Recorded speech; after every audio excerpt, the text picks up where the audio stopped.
안녕하세요. 세레리아입니다. 한낮의 햇살은 아직도 따갑게 느껴지지만요. 그래도 가끔 산들산들 부는 이 바람이 만연한 가을을 느끼게 하네요. 9월에는 아프리카 유며들을 성장시키고요. 10월부터 차차 겨울 준비에 들어가야 하는데요. 식물을 생각하면 저는 1년 중에 5월과 9월만 있었으면 좋겠어요.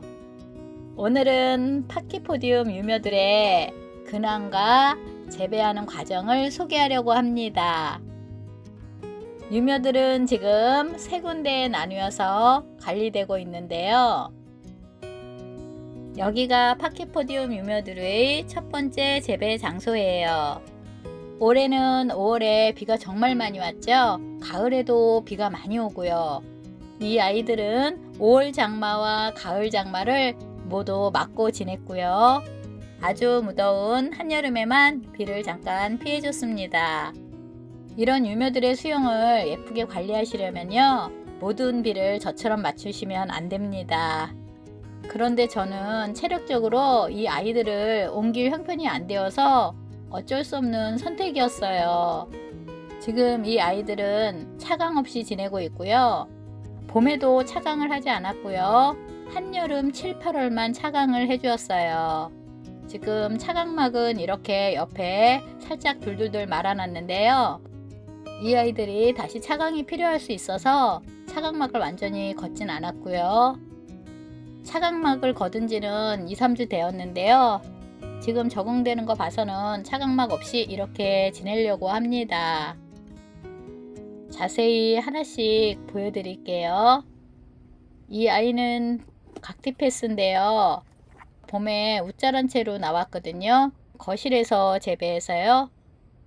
윗부분을 보면 가시가 듬성듬성할 거예요. 봄에 웃자라서 굉장히 가늘었던 부분인데 꽤 많이 두꺼워졌네요. 유며들이 웃자라는 계절은 겨울이 아닙니다. 겨울에도 유며들은 단수하지 않는데요. 얘네들이 성장기인 3, 4월에 제가 둘 곳이 없어서 거실에 놔뒀는데요. 성장기에도 볕이 부족하니까 4월에 키가 쑥쑥 크더라고요. 내년에는 봄에 물을 아주 줄이려고 해요. 이 아이는 정체가 뭘까요? 길게 자라서 꼭 에버넌 같죠? 백화가 피는 브레비카울인데요. 제가 아까도 말씀드렸지만 비를 모두 맞아서 이렇게 길쭉길쭉 싱싱하게 잘 크고 있어요. 능력이 되시는 분들은 이렇게 계속 비를 맞추면 안 돼요. 그러면 저렇게 모두 길쭉하게 자랍니다. 이 아이는 호른벤세인데요. 제 엄지손가락하고 한번 비교해 보세요. 제가 엄지가 좀 두꺼운 편이에요. 그런데도 크게 자랐죠. 위쪽에는 역시 웃자란 부분이 보이지요. 그리고 이 아이들은 제가 지난 봄에 적심하는 것을 보여드렸을 거예요. 이렇게 분지에서 가지가 나고 있는데요. 아래쪽에서 가지가 나오게 해야 되는데 너무 작은 유묘라 몸통이 좀 있어야 될 것 같아서 위쪽으로 적심을 했고요. 이 아이들은 똑같은 위콕상템들인데요. 똑같이 비 맞고 컸는데 이 아이들은 수영이 좀 괜찮죠. 이 아이도 마찬가지로 에보놈이 아니에요. 백화 브레비카울인데요. 옆에 가지가 하나 나오려고 그러네요. 비 맞고 아주 건강하게 잘 크고 있습니다. 쑥쑥.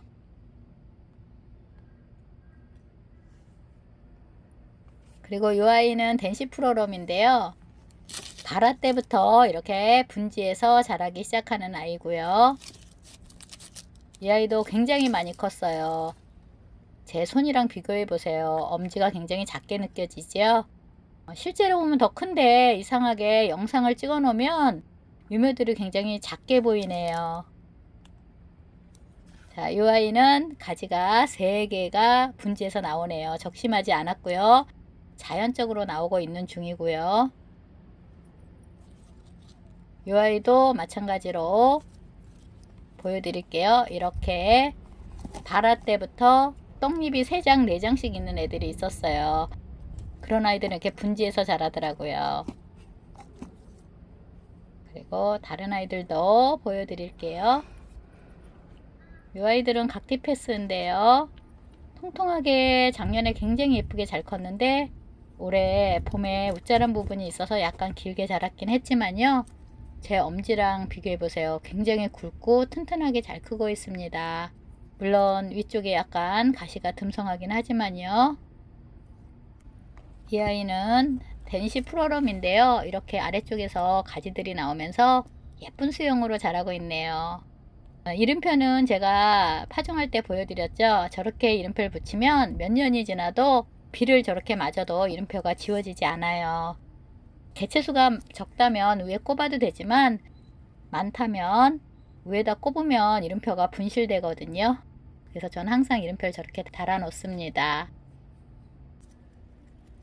이 아이는 제가 여름 지나서 아주 깜짝 놀랐어요. 폭이 한 4-5cm 되게 큰 것 같아요. 엄지가 굉장히 작게 느껴지죠. 이 아이도 백화 브레비카울인데요. 키는 좀 자랐어요. 비를 많이 맞아서. 그렇지만 이렇게 튼튼하게 잘 크고 있습니다. 한 5cm 가까이 되는 것 같아요. 두께가 4cm? 그 정도에 재보진 않았어요. 너무 기특해서 계속 제가 여기를 너무 영상을 길게 찍었네요.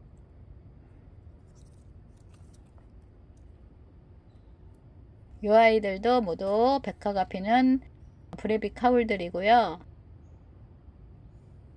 요 뒤에는 뭐 에버넘도 섞여 있는데요. 지금 구분이 좀 잘 안 되고 있어요.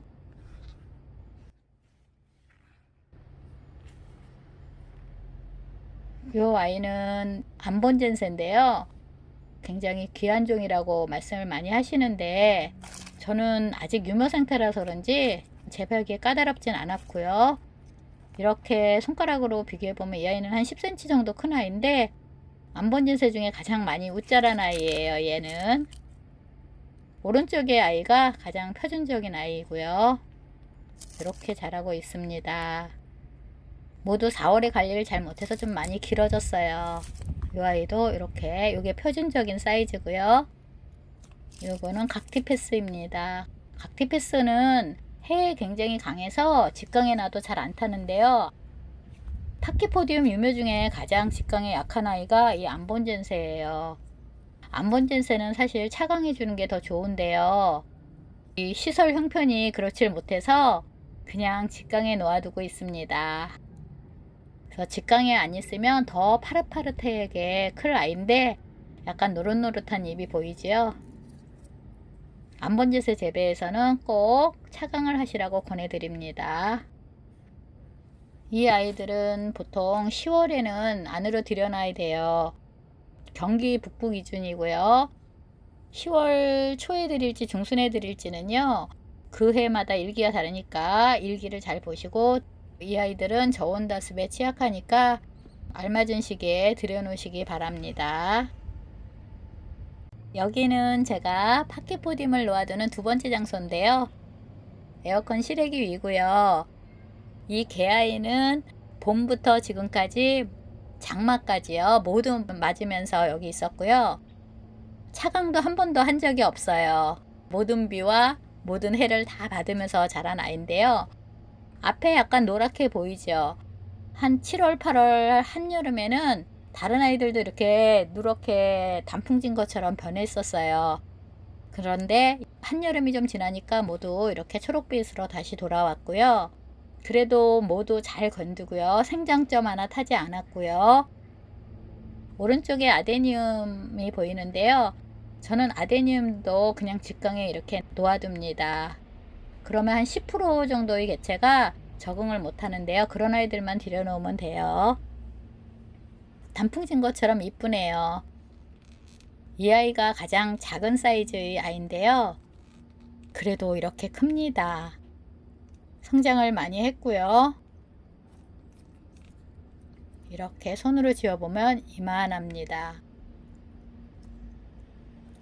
이렇게 통통하게 예쁘게 컸고요. 확실히 비를 많이 맞을 경우는 차강한 아이들보다 이렇게 직강에 있는 아이들이 웃자라지 않네요. 그리고 이 아이들은 제가 떨어뜨릴 뻔해서 다시 왼쪽 아이를 치우고 이렇게 보여드릴게요. 이렇게 굵게 자랐고요. 제 손하고 비교해 보세요. 굉장히 길죠? 거의 한 10cm 가까이 되는 것 같아요. 길이가. 지금 영상에는 작아 보이는데 이렇게 튼튼하게 잘 크고 있고요. 이 아이들은 성장도 빨라서 내년에는 더 탄력을 받아서 더 성장을 할 것 같아요. 그리고 이렇게 생장점 부분에 가시를 보시면요. 굉장히 많이 성장하고 있는데요. 아래쪽 가시랑 다르게 생장점은 이렇게 약간 하얀빛을 내면서 이렇게 굵게 뻗어 나오고 있습니다. 자라는 거 보면 너무너무 기특해요. 이 재미에 파종을 하는 것 같아요. 여기는 세 번째 장소인데요. 브레비카울과 그락실리어스가 있는 장소예요. 이 두 종은 몇 개 되지 않아서 특별 관리에 들어갔어요. 용감하게 비 맞히고 해에 내보내면서 못 키우고 있고요. 비를 많이 안 맞추니까 특유의 동그란 몸통을 잘 유지하고 있어요. 아까 베카 브레비카울하고는 전혀 딴판이죠. 베카 브레비카울은 좀 개체수가 많아서 제가 아무렇게나 키우고 있고요. 이 브레비카울들은 이렇게 특별 관리하고 있습니다. 차강하고요. 비도 가끔씩만 맞춰줍니다. 제 엄지하고 비교해 보세요. 한 5cm 가까이 되는 아이예요. 영상에는 작아 보이지만 뒤에는 그락실리어스인데요. 그락실리어스 자체가 좀 연약한 종일 수도 있지만요. 그것보다는요. 모든 식물은 거의 공통적인 것 같아요. 발화하고 나서요. 그때부터 한 1, 2년 관리를 약하게 관리하면 아이가 연약한 아이가 되는 것 같아요. 이 그락실리어스도요. 제가 자리가 모자라다 보니까 베란다 구석탱이에 있었거든요. 그러면서 해도 잘 못 보고요. 물도 까먹고 안 주고요. 발화 초기에 그렇게 관리를 하는 바람에 많이 죽었어요. 잎만 빼고 몸통만 보면 그락실리어스 같지가 않습니다. 지금 현재. 내년에는 좀 건강해지면 좀 통통하게 만들어 볼 건데요. 올해까지는 이렇게 애지중지 그늘막에서 키우고 있습니다. 파키포디움 유묘를 관리하실 때요. 9월에는 물을 흠뻑 주셔도 되고요. 10월부터는 휴면 준비를 해야 돼요. 기온이 좀 떨어지는 지역에서는 물을 2분의 1에서 3분의 2 정도로 줄이기 시작해야 되고요.